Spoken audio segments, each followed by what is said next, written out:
নমস্কার, শুভ সন্ধ্যা। নিউজ ভ্যানগার্ডের পর্দায় আপনাদের সকলকে স্বাগত। এই মুহূর্তে আপনাদের সঙ্গে আমি রয়েছি শতাব্দী।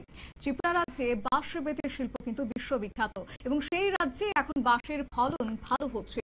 বিশেষ করে আমবাসা বন দপ্তরের পরিকল্পনা এখন বাস্তবায়নের পথে এবং কার্যত ক্যাম্পা প্রকল্পে এবার বাঁশ শিল্পে বিশেষ করে জোর দেওয়া হচ্ছে।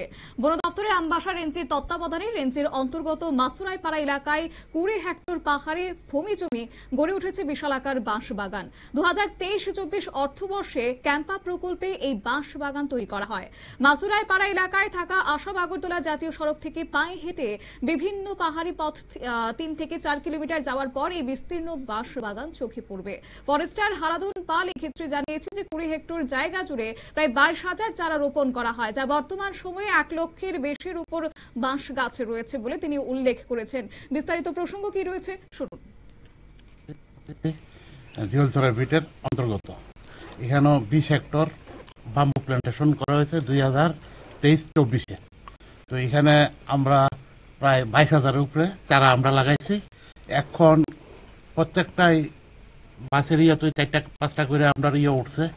তো এখানে এখন মোটামুটি 80,000 থেকে 1 লাখের মতো চারা আছে। এটা আমরা ক্যাম্পা থেকে স্যাংশন থেকে হইতেছে। এখন আমরা আগামী 1-2 বছরের ভিতরে বাগানটা পুরাটা সম্পূর্ণ হয়ে যাবে। আমরা এটা জেএফএমসি কমিটির হ্যান্ড ওভার করব। মাসুরাই পাড়া জেএফএমসি হলো মাসুরাই পাড়া জেএফএমসির প্রেসিডেন্ট। আমার নাম হলো নমজুরিয়া। মানে আমরা ওই যে 2023-24 থেকে আমরা ওই প্ল্যান্টেশনটা আমরা করলাম। এই প্ল্যান্টেশন বোর্ডে কিন্তু আমরা ওই বম্বু প্ল্যান্টেশন করছি। বোম্বার মধ্যে বহু রকম এখানে আছে স্পেসিস, মানে এটা মিশ্র করে আমরা লাগানো হচ্ছে। মানে কিন্তু ওই যে পাটা লেনের মধ্যে আমরা কিন্তু যে সিদ্ধান্ত করে যে পাটা মালিকের পরামর্শ নিয়ে আমরা কিন্তু ওই বাগানের 20 হেক্টর করছি। মানে এই 20 হেক্টর যদি ওইটা মানে সাকসেসফুল হয় তাহলে আমরা যে ফেন্সির মধ্যেও কিছু অংশীদার থাকবে, মানে যারা যে পাটা লেনের যে মালিক আছে তারাও তো থাকবে। কি কি ধরনের ব্যাম্বু প্ল্যান্ট করা হয়েছে? ওই তো মানে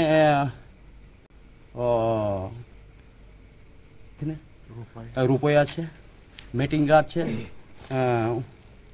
আরেকটা ছিল ওই গেছিলাম। তো রাস্তার ব্যাপারে কি, মানে রাস্তাটা কিন্তু পুরানো রাস্তা ছিল, মানে একটা প্রয়োজনের মানে ব্রিজের জন্য মানে খুব এটা প্রয়োজন।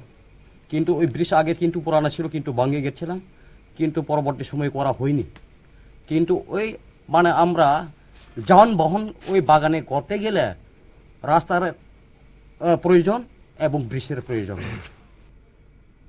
আপনারা শুনলেন একদিকে ফরেস্টার হারাধন পাল বক্তব্য এবং অন্যদিকে মাসুরাইপাড়া জেএফএমসির সভাপতি নমন চৈরিয়াং এক্ষেত্রে জানিয়েছেন এখান থেকে ফসল আসলে ওনারা অনেক লাভবান হবেন, কেননা বাঁশের অনেক চাহিদা রয়েছে। রূপাই, মৃত্তিঙ্গা সহ বহু ধরনের বাঁশ এই বাগানটিতে তৈরি হচ্ছে। যাই হোক, পাহাড়ের কোলে সবুজের সমারোহ প্রকৃত অর্থে এক অনন্য ধরনের চিত্র ফুটে উঠেছে এই বিস্তীর্ণ ভূমিতে। নিয়ে নিচ্ছে ছোট্ট একটি বিজ্ঞাপন বিরতির সঙ্গে থাকুন।